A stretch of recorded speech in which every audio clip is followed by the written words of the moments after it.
Magandang gabi.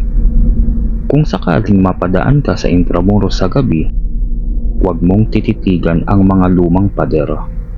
Dahil minsan, may mga matang tumitingin pabalik. Ako si Oliver, at ito ang nangyari sa akin sa loob ng Intramuros. Mahilig talaga akong maglakad sa gabi. Tahimik, mapresko, at parang bumabalik ka sa lumang panahon. Lalo na sa Intramuros, ibang klase ang pakiramdam. Pero isang gabi, may nakita akong hindi dapat. Bandang 11:00 na iyon, halos wala ng tao sa paligid. Ang ilaw ng mga poste ay mahina, at ang mga anino ay parang gumagalaw sa gilid ng mata mo. Naglalakad ako malapit sa isang lumang pader. Makapal, mataas, madilim.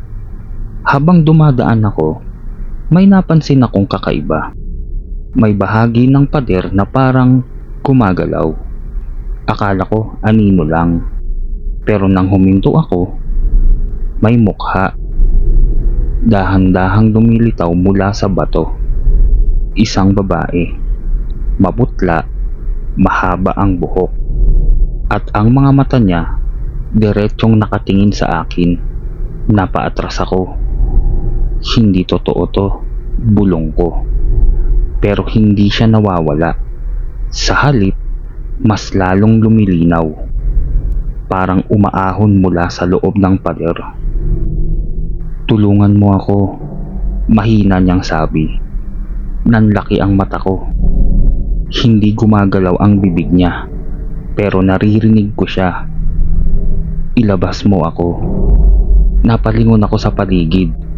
Walang ibang tao. Tahimik. Sobrang tahimik. Bumalik ang tingin ko sa kanya. Ngayon, kalahati na ng katawan niya ang nakalabas. Hindi normal. Parang natrap siya sa pagitan ng mundo. Matagal na akong nandito, sabi niya. May tumutulong dugo mula sa noo niya. Hindi nila ako pinakawalan. Kinilabutan ako. Anong nangyari sa'yo? Tanong ko. Ngumiti siya, pero hindi normal.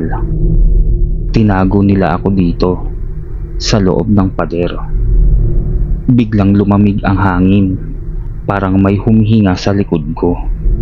Paglingon ko, walang tao. Pagharap ko ulit sa pader, mas malapit na siya. Halos abot na ako. Hilahin mo ako, sabi niya. Inabot niya ang kamay ko. Malamig, parang yelo, pero may mabigat. Parang may puwersang humihila. Hindi ko alam kung bakit, pero hinawakan ko siya. Pagkahawak ko, biglang nag-iba ang paligid. Nawala ang ilaw, nawala ang Maynila. Nasa loob na ako ng pader. Madilim, masikip, at may amoy. Amoy lupa at dugo. May narinig akong sigaw. Ilang boses, mga tao.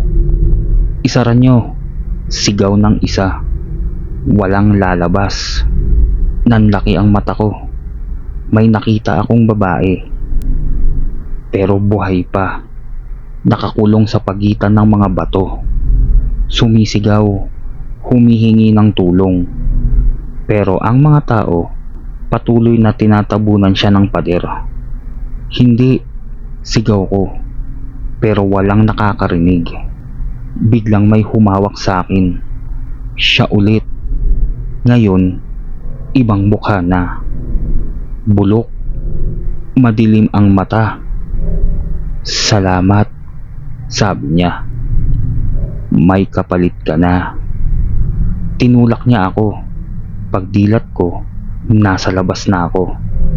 Sa harap ng pader. Normal ulit ang lahat.